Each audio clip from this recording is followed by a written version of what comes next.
अधिकतर हमारी प्रार्थनाएं ईश्वर से नहीं होती बल्कि स्वयं से होती है।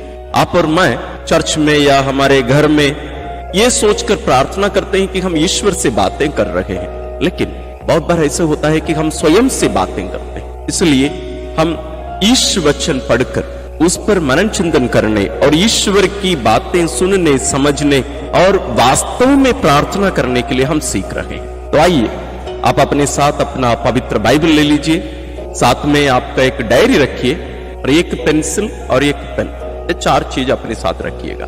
और यदि हो सके, यदि आपका परिवार है, आप मिलकर करेंगे तो बहुत अच्छा रहेगा।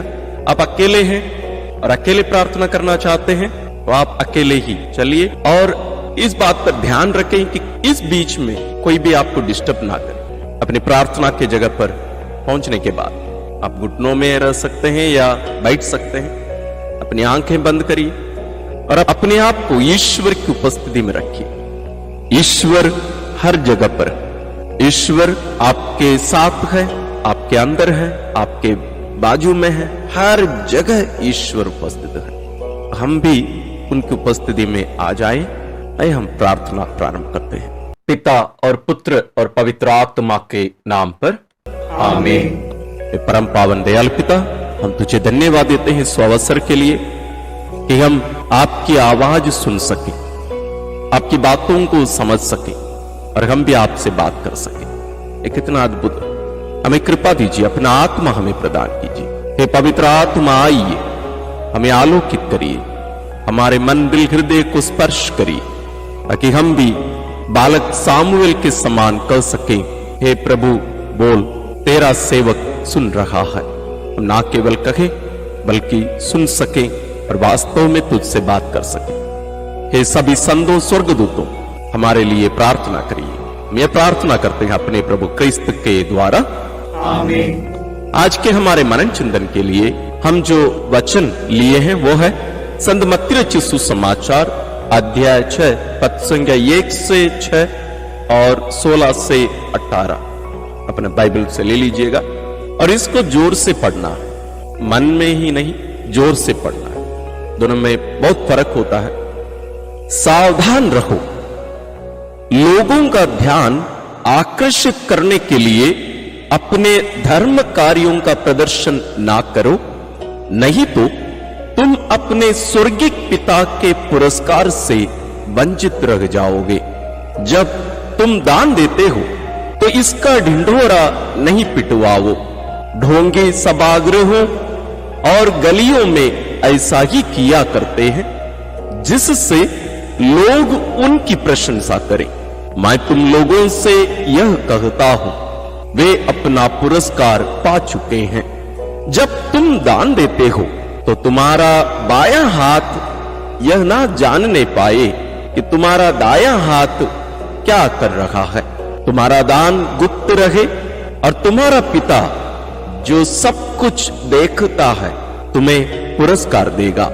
ढोंगियों की तरह प्रार्थना नहीं करो, वे सभागृहों में और चौकों पर खड़ा होकर प्रार्थना करना पसंद करते हैं, जिससे लोग उन्हें देखें। मैं तुम लोगों से यह कहता हूं, वे अपना पुरस्कार पा चुके हैं। जब तुम प्रार्थना करते हो तो अपने कमरे में जाकर द्वार बंद कर लो और एकांत में अपने पिता से प्रार्थना करो। तुम्हारा पिता जो एकांत को भी देखता है तुम्हें पुरस्कार देगा। ढोंगियों की तरह मुंह उदास बनाकर उपवास नहीं करो, वे अपना मुंह मलिन बना लेते हैं, जिससे लोग यह समझे कि वे उपवास कर रहे हैं। मैं तुम लोगों से यह कहता हूं, वे अपना पुरस्कार पा चुके हैं। जब तुम उपवास करते हो तो अपने सिर में तेल लगाओ और अपना मुंह धो लो, जिससे लोगों को नहीं, केवल तुम्हारे पिता को जो अदृश्य है यह पता चले कि तुम उपवास कर रहे हो। तुम्हारा पिता जो अदृश्य को भी देखता है तुम्हें पुरस्कार देगा। इस पाठ को कम से कम और 1-2 बार अब वीडियो को पॉज करके आप स्वयं एक दो बार इस पाठ को पढ़िए। जैसे मैंने कहा, मौन रूप से नहीं, जोर से पढ़िएगा। इस पाठ के द्वारा ईश्वर आपसे क्या कह रहे हैं? दुनिया से नहीं, आपसे क्या कह रहे हैं? आप प्रार्थना के माहौल में आप इस प्रश्न को अपने से पूछिए। आज के पाठ में हम देखते हैं 3 कार्यों को प्रभु यीशु हमारे सामने प्रस्तुत करते हैं: दान देना, प्रार्थना करना, उपवास करना। इन तीनों कार्यों के समय में और अन्य समय में भी हम अधिकतर अपने से बातें करते हैं, सेल्फ टॉक हम बहुत करते हैं। इसलिए महान संत लोग भी कहते हैं कि प्रार्थना हम कहीं ईश्वर से करने को छोड़कर हम अपने से करते हैं। जैसे प्रभु यीशु जो दृष्टांत सुनाए, एक नाकेदार और दूसरा एक फारिसी मंदिर में प्रार्थना करने के लिए गए थे। वो फारिसी अपने से ही बात कर रहा था, अपने बारे में ही बात कर रहा था, लेकिन वह नाकेदार ईश्वर से प्रार्थना किया।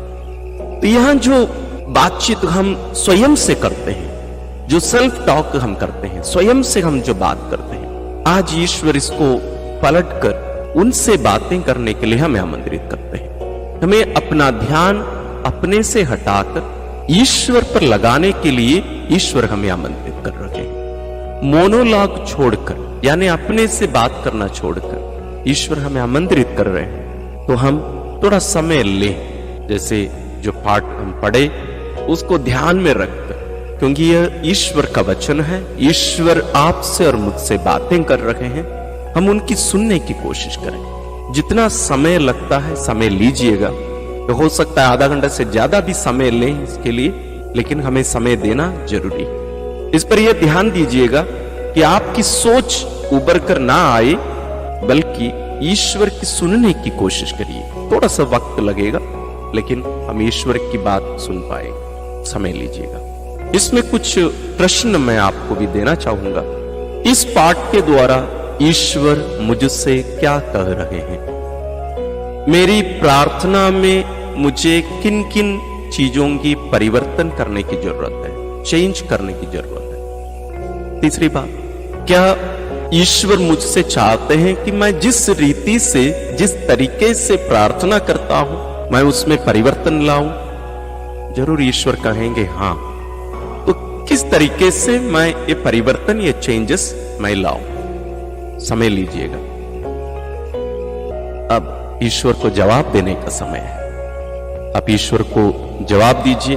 हो सकता है उनसे माफी मांगने की जरूरत हो कि हम प्रार्थना के समय में अपने से ही बातें किए, उनकी हम कभी सुने नहीं। हो सकता है हमें ईश्वर को धन्यवाद भी देना चाहिए कि वे हमें सिखा रहे हैं और हम निरे मनुष्यों को उनसे बातें करने का अवसर दे रहे हैं। और जरूर उनसे मांग करने की भी जरूरत हो कि हम वास्तव में जैसे वे चाहते हैं वैसे हम प्रार्थना कर सकें। वही हम शुरू करें। हे परम पावन दयालु पिता, तो अपने पुत्र के द्वारा आज हमें सिखा रहा है कि हम तुझसे कैसे प्रार्थना करें। तू चाहता है कि हम तुझ में सदा बने रहें, तुझ में सदा लीन रहें, तुझ में ही आश्रित रहकर, निर्भर रहकर हम अपना जीवन जिए। प्यारे पिता, उन सभी क्षणों के लिए हम तुझसे माफी मांगते हैं जब हम वास्तव में अपने से ही बातें किया करते थे प्रार्थना के नाम पर। हम हमारे गिरजाघरों में, घरों में और अन्य जगहों पर प्रार्थना के लिए एकत्रित हुआ करते थे, लेकिन हमारी प्रार्थनाएं वास्तव में तुझसे नहीं, हम स्वयं से कर रहे थे। उन सभी क्षणों के लिए हम तुझसे माफी मांगते हैं और हम तुझे धन्यवाद देते हैं आज के इस अवसर के लिए कि आप हमें सिखा रहे हैं कि हम कैसे वास्तव में प्रार्थना कर सकें। हमें कृपा दीजिए कि हम इस बात को हमेशा ध्यान में रखें कि हमारा जीवन प्रार्थना में होनी चाहिए। सदा हम तेरे साथ जुड़े रहने की उस सच्चाई को, वास्तविकता को हमें जीने की जरूरत है। उसी में ही हमारा अस्तित्व है। हम सदैव निरंतर प्रार्थना करना सीखें। ये सभी संतों, स्वर्गदूतों, हमारे लिए प्रार्थना करिए। हम ये प्रार्थना करते हैं अपने प्रभु क्रिस्त के द्वारा, आमीन। और आप जो भी बातें लिखे हैं, जो भी मनन किए हैं आप, इनमें से कम एक निर्णय आज आपको पूरा करना है।